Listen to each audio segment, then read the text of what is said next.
César Rodríguez Ramos, experiencia, eficacia y puntualidad en el momento de defender su producción.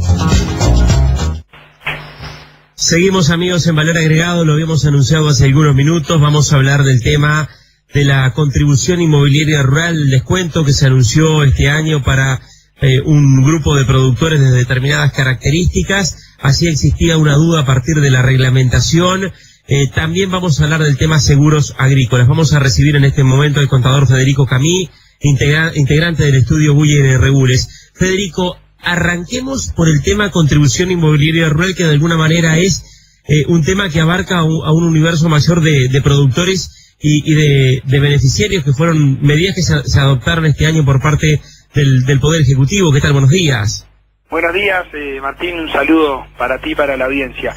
Sí, efectivamente, por allí por el mes de marzo fue que había salido, se había enviado un proyecto de ley al Parlamento para fijar una reducción en la contribución inmobiliaria rural, que en algunos casos era del 18% y en otros casos un 10% adicional si el productor no era contribuyente del IRAE. Y bueno, eso está vigente era por 2 ejercicios y es una medida que ya está siendo puesta en práctica por todas las intendencias. Federico, la duda era, bueno, un ejemplo, si el productor beneficiario de esta rebaja tenía que ser propietario y quien explotaba el campo y perdía el beneficio si era propietario, pero por ejemplo lo tenía arrendado. Exacto, el punto que justamente este proyecto de ley que anuncia ahora el Poder Ejecutivo, que lo está enviando al Parlamento, en su momento hubo una reunión de las diferentes gremiales agropecuarias, que hubo una reunión generada en el Ministerio de Ganadería con el Ministro de Ganadería y con el Subsecretario de Economía, Pablo Ferreri, y se hicieron una serie de planteos por parte de las gremiales, y uno de los planteos justamente había sido este punto, porque desde que se votó la ley de rebaja de contribución inmobiliaria rural, el Congreso de Intendentes había sacado un comunicado, una interpretación que hacían ellos de lo que era el texto de la norma, y justamente interpretaban que el beneficio no aplicaba a aquel propietario de tierra que lo da en arrendamiento, o sea, que no lo explota directamente. Y ahí el punto de diferencia en la interpretación de esa norma es que la norma de rebaja de contribución inmobiliaria es una norma espejo de la norma del impuesto de primaria, y la norma de impuesto de primaria aplica también el beneficio para aquel propietario que el campo lo dé en arrendamiento y no lo explote. ¿Por qué un tratamiento diferente o una interpretación diferente para dos normas que estaban redactadas exactamente iguales? Ese fue el cuestionamiento que las gremiales hicieron al Ministerio, y a raíz de esa reunión los ministerios del caso plantearon que no se podía solucionar por decreto, que entendían que había que mandar un proyecto de ley de Parlamento, y hoy lo que están mandando es eso. Es un proyecto donde el primer artículo se declara interpretativo y sostiene que el beneficio de la rebaja de contribución inmobiliaria, la del 18%, esa aplica tanto para que el propietario del terreno sea explotado por él directamente o por un tercero, por ejemplo, dado en arrendamiento. Bien, un dato bien importante, Federico. Y los plazos, porque recuerdo se había manejado en su momento cuando se toma la medida que el plazo para presentarse vencía en agosto, y hoy estamos a 28 de agosto. ¿El plazo se corre? Exacto, sí. En el artículo 2 de este proyecto de ley lo que prevé, justamente como viene todo este cambio de que hay gente con campos dados en arrendamiento que no estaba accediendo al beneficio y ahora va a poder acceder al beneficio, para poder demostrar ante las intendencias que alguien es propietario hablamos de menos de 1000 hectáreas, que era lo que regía para el beneficio de contribución inmobiliaria.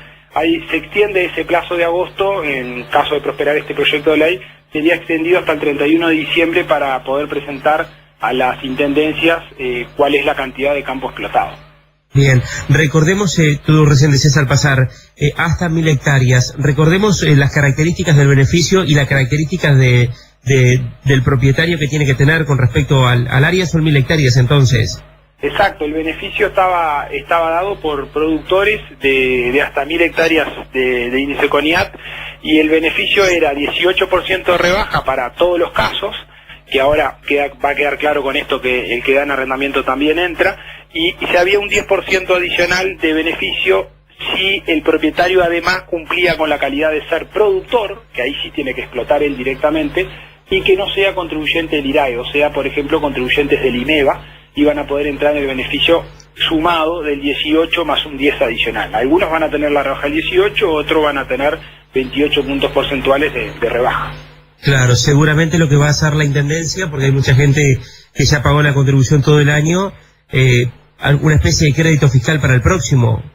Sí, en esos casos no hay otra solución, porque la ley, una vez que si se concreta, el beneficio era por 2 años, el derecho a ese crédito lo tiene el contribuyente, por lo cual si hubiese pago ya por adelantado, porque tuvo la respuesta negativa de no acceder a la rebaja, o por ejemplo quien da en arrendamiento el campo, en ese caso va a tener que tener una reliquidación del impuesto del año que viene o un crédito a descontar del impuesto del año que viene. Seguramente sea ese el mecanismo para poder hacerse del beneficio.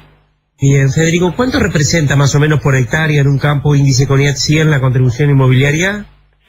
Y la contribución inmobiliaria se anda en el eje de unos $7, $7.50 más o menos, es más o menos el equivalente a lo que se paga, y el ahorro, la rebaja anda en el orden de $1.40 por hectárea, con 100, la rebaja del 18, si no se va a $2 y fracción para el caso de rebaja completa del 18 más el 10. Bien, esta seguramente, y fue considerado así por parte de las gremiales, fue de las medidas más importantes que adoptó el gobierno en su momento cuando se instrumentaron algunas acciones en un contexto de movilizaciones en el comienzo de este año. Y bueno, digo, nos parece que en realidad han habido una serie de medidas, es verdad que son chicas si se quiere, pero bueno, a veces es lo que está accesible a primera vista para el Ejecutivo, y me parece que son las medidas que de a poco se han ido dando, como la rebaja del gasoil, la rebaja de la contribución. Acá vino a solicitud de las gremiales y fue tomado en cuenta, por lo menos el proyecto de ley fue enviado, ahora hay que ver si se vota en el Parlamento, y una serie de medidas más que se plantearon justamente en esta reunión y que también salieron otras normas, como el beneficio de los seguros agrícolas y el tema de los certificados de crédito, que fue algo que sorprendió ese decreto, pero que es favorable para el sector también. Bien, vamos a ese punto, Federico, aprovechando el contacto contigo. ¿Cómo opera ese sistema de los certificados de crédito para el tema de seguros agrícolas, por ejemplo?